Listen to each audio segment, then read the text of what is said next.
questão, pessoal, mais importante dessa matéria, acho que diria sem medo de errar, a questão mais importante de estudar física é o seguinte: para eu conseguir, por exemplo, chegar nessa mesa, aplicar uma força e deslocar essa mesa, o que eu preciso ter? Esse silêncio significa o quê? Estamos pensando. O que eu preciso ter para aplicar uma força e deslocar? Vamos lembrar um pouquinho de aula de biologia. Dá uma sugestão, vocês vão fazer vestibular daqui uns dias, quer ver? No dia do vestibular vocês vão fazer o seguinte: vocês vão pegar um liquidificador, coloca meio litro de leite, 2 bananas, meio mamão, meio abacaxi, maçã, granola, mel, o que você tiver em casa. Bate tudo aquilo e toma. Caso vocês sobrevivam, o seu organismo tem capacidade de fazer o que com a matéria que vocês vão ingerir? Se eu não me engano, se eu não matei a aula, isso chama-se ATP. Né? É a transformação de energia química dos alimentos em quê? Energia mecânica. Em outras palavras, já dei a dica. Para eu conseguir puxar isso aqui, o que eu tenho que ter? Eu tenho que ter energia. Se não tiver energia, não há movimento. Certo?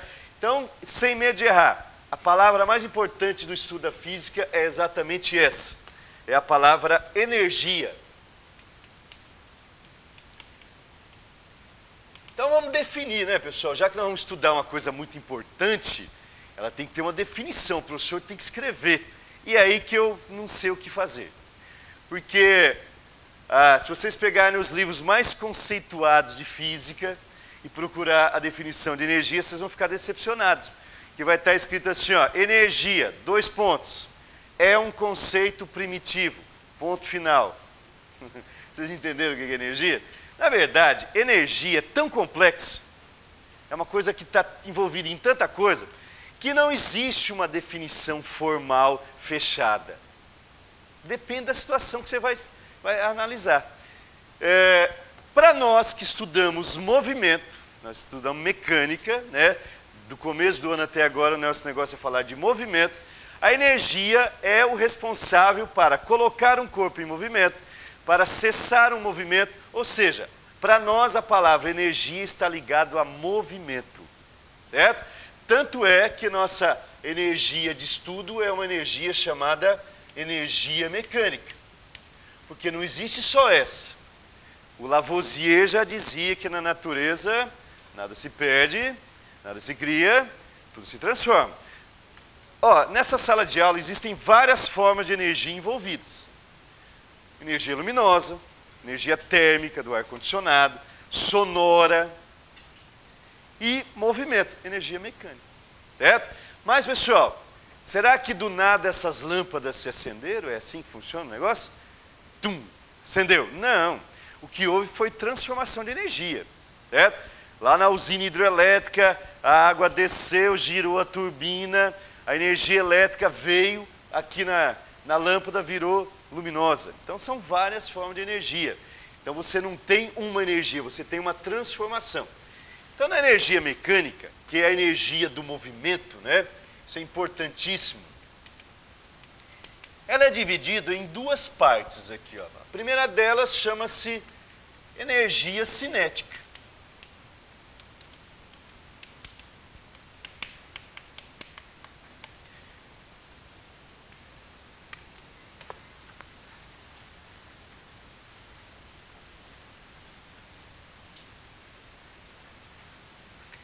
Então a energia cinética é literalmente a energia do movimento. É a energia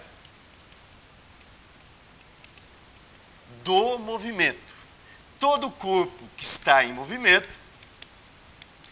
ele possui uma energia cinética. Não vamos esquecer que depende do referencial. Por exemplo, vocês faz de conta que vocês não lembram da fórmula. Qual que é a energia cinética que vocês têm em relação às paredes da sala nesse momento, pessoal? Nenhuma, é zero, não é zero? Por quê? Porque se é a energia do movimento, todo o corpo em movimento em relação ao referencial tem o quê, hein?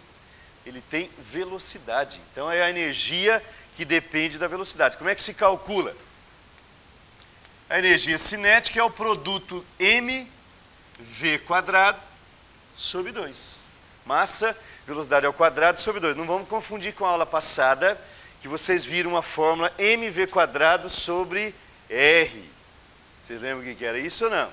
Era força centrípeta, não tem nada a ver, certo? Então a energia cinética é dada por essa expressão. E aí a gente vê claramente. Se um corpo está parado, a velocidade é zero, a energia cinética é zero. Certo? Então, para ter energia cinética, tem que ter velocidade, senão não existe. Mas, como nada se perde, nada se cria, se um corpo tem nesse momento energia cinética, da onde veio? Ó, vamos fazer um experimento novamente. Vou colocar um pedaço de giz lá no chão, vocês estão vendo, ele está parado. E esse outro pedaço de giz também está parado. Qual que é a energia cinética dos dois para vocês nesse momento? É zero. Se a gente ficar olhando para aquele, será que ele se move? Vamos tentar, vamos tentar. Não. E se eu soltar esse aqui, o que aconteceu com ele? Ele entrou em movimento, ele adquiriu energia cinética. Da onde, pessoal? Ó, para você ter energia cinética, antes você tem que ter uma outra forma armazenada. E gravem uma frase, a frase mais importante da aula de hoje. Aliás, faz de conta que você está querendo demonstrar que ama alguém. Quero demonstrar, com exceção do professor de física, faz favor, tá? Quero mostrar para o meu amor, para minha namorada, para o meu namorado, que eu amo. Olha só que sugestão barata, vocês não vão gastar nada e ele vai sentir o quanto que você ama essa pessoa. Chama a pessoa, deixa ela aqui, apaga as luzes para criar aquele clima, né? Fazer umas penumbras, põe uma música do Bee Gees para ouvir, certo? Dá 5 passos para trás e aí mentaliza o amor que você tem por essa pessoa e voe com os 2 pés no peito dessa pessoa. Mas para ela voar longe, quanto mais melhor. Ela, como ela manja de física, ela vai levantar do chão emocionada, chorando de emoção e vai te agradecer. O que ela vai dizer? Obrigado, meu amor, pela energia que você me transmitiu. Porque só tem um elemento da natureza que transmite energia para outro, pessoal. Esse elemento chama-se força. Quando você aplica uma força, você está transmitindo energia. Não é bom fazer isso com pai e mãe, não, que isso pode dar problema, certo? Faça com alguém que você ama, mas não pai e mãe. Então, ó, se ele adquiriu energia cinética, ele tinha antes uma energia armazenada por causa de uma força. Essa energia armazenada chama-se energia potencial. Por que vocês estudam 15, 20 horas por dia? Para armazenar conhecimento.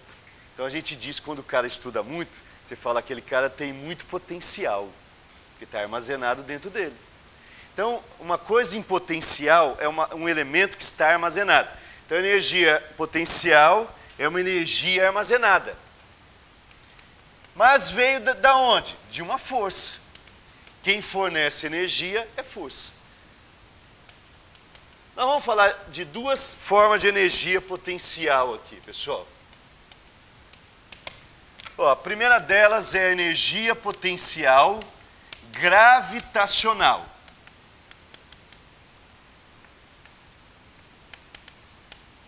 O nome já diz quase tudo, né? Qual é a força que está fornecendo essa energia? A gravidade.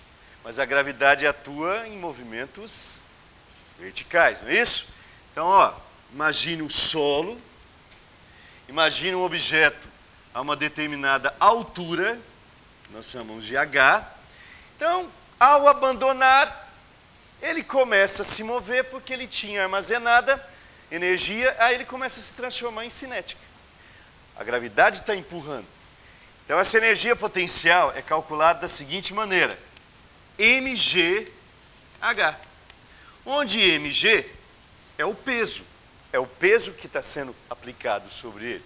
E o h é a altitude, a altura. Me responda uma coisa.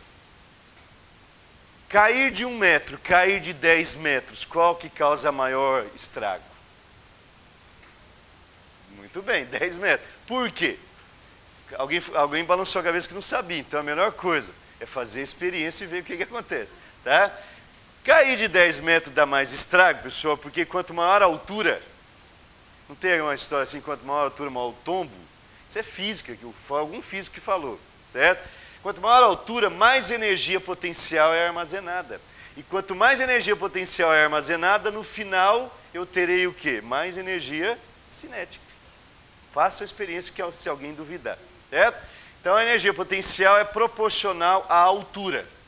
E a outra forma de energia potencial que nós temos é a chamada energia potencial elástica.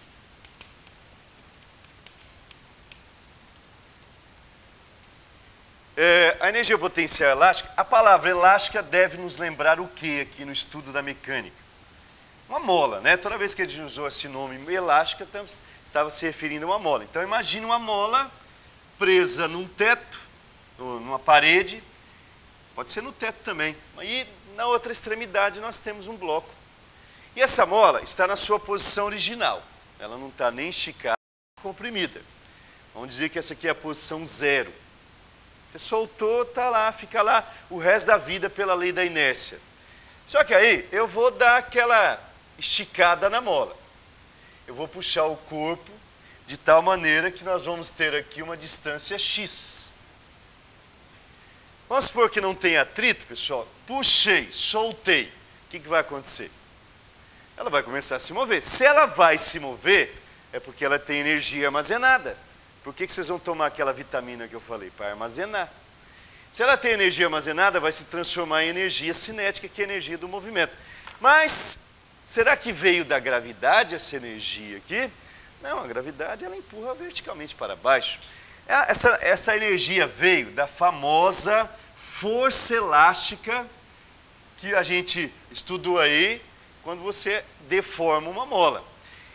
Tanto é que essa energia potencial elástica é calculada da seguinte maneira: kx² dividido por 2. Onde o x, olhem no desenho, o que é o x? X é a distância que eu puxei, é o deslocamento aqui. O K, vocês lembram o que é o K? A constante elástica da mola. Então, kx² dividido por 2, certo? Então, são as duas formas de energia potencial que vai se transformar em energia cinética quando começar a se mover. Mas a pergunta agora, um corpo ao mesmo tempo, ele pode ter cinética e potencial? Ou cada uma é cada uma? Vamos mostrar que sim, pessoal. Para vocês, nesse momento, esse giz só tem energia potencial gravitacional. Quando eu abandono, quando ele passar aqui, ó, ele vai ter movimento, cinética, e vai ter altura potencial. Ele pode ter as duas ao mesmo tempo. E essas duas é o nome da aula. Então, vou até colocar aqui, ó, é a tal da energia mecânica. Então, a energia mecânica é a soma da energia cinética mais energia potencial. Tá? Então, é a chamada energia total do movimento. Mecânica é a cinética mais potencial, certo? Então, calcula em cada ponto as duas, a soma, nós temos a total. E aí, quando a gente analisa situações, né? Que em física, vocês já repararam que a gente estuda muito situações teóricas. O professor de eletricidade dá aula para vocês, ele fala do gerador ideal, mas na vida real não existe. O professor de mecânica fala, despreze o atrito. Não existe chão sem atrito, mas despreza. É um mundo teórico. Eu, particularmente, chamo de mundo imaginário da física. E um mundo imaginário da física seria isso aqui, ó. É o tal do sistema. Olha a questão do Enem aqui envolvida nesse negócio aqui, ó. É o sistema conservativo. Como o nome diz, pessoal, alguma coisa não vai se alterar, vai se conservar. O sistema conservativo é aquele que não possui nenhuma forma de atrito. É o corpo caindo em queda livre, É esse bloco num chão liso, livre da resistência do ar, ou seja, é teórico. Vocês não vão ver isso na vida real, a não ser que seja um caso bem específico de um laboratório aí. Então, se não possui atrito, vamos visualizar. Geralmente, quando a gente termina o curso de física, é uma espécie de um batismo. Você vai lá no laboratório, tem uma bola de ar, um pêndulo, certo? Aí você puxa essa bola, deixa mais ou menos um dedo do seu nariz aqui, solta e sem fechar os olhos, sem se mexer, você tem que esperar a bola voltar. Vocês têm coragem de fazer isso? Ué, você se formou em física, você tem que acreditar nas leis da física. Ué. Pessoal, pode ter coragem, porque nem no lugar que ela estava, ela voltará. Mas se voltasse, vamos supor que ela voltasse no mesmo lugar. Por que ela voltaria? Porque o sistema não perde energia, só se fosse no vácuo. Se estiver no vácuo, não há perda de energia. Isto quer dizer, por isso que chama conservativo, que a energia mecânica desse sistema vai ficar de que maneira? Ela vai permanecer constante. Vai ficar o resto da vida aquele pêndulo oscilando sempre na mesma amplitude. Não perde energia. Imagina isso aqui, ó, isso aqui chama movimento harmônico simples. Você puxa, não tem atrito, ele oscila sempre com a mesma amplitude. Nunca mais para. O mundo, como eu disse, é um mundo imaginário, certo? O que acontece aqui? Transformação total de energia cinética em potencial, potencial em cinética. Mas o nosso mundo real não é esse. Nosso mundo real é aquele que, para nossa felicidade, aliás, existe atrito. Então nós vivemos, pessoal, num mundo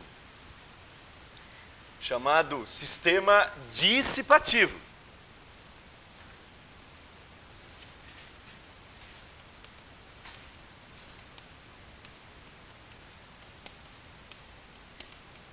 A palavra dissipar significa perder.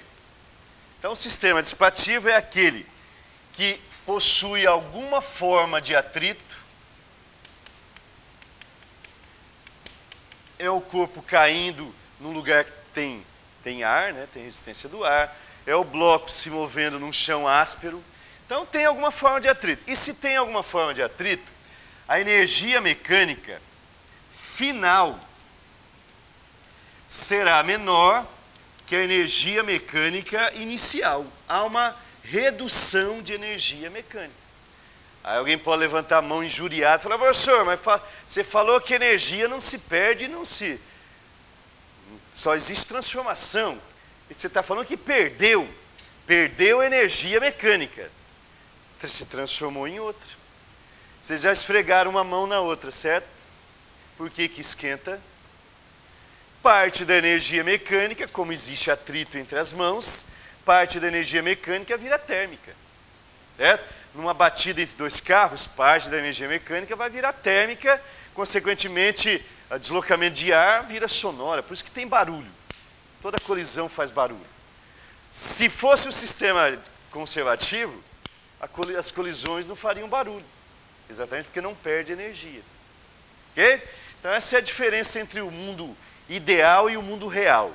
Um tem atrito, então há redução da energia mecânica. Então ele começou com energia mecânica 100, lá embaixo a energia mecânica vale 70.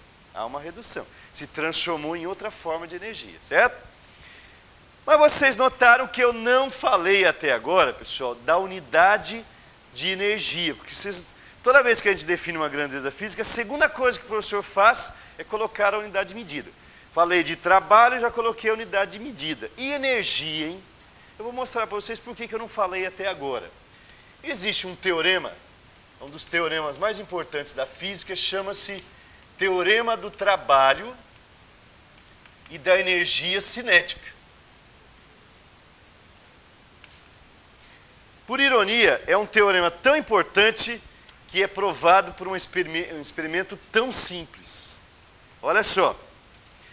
Qual a energia cinética para vocês desta garrafa? 0. Para vocês é 0. E se eu aplicar uma força e realizar trabalho? O que aconteceu com a energia cinética? Não aumentou?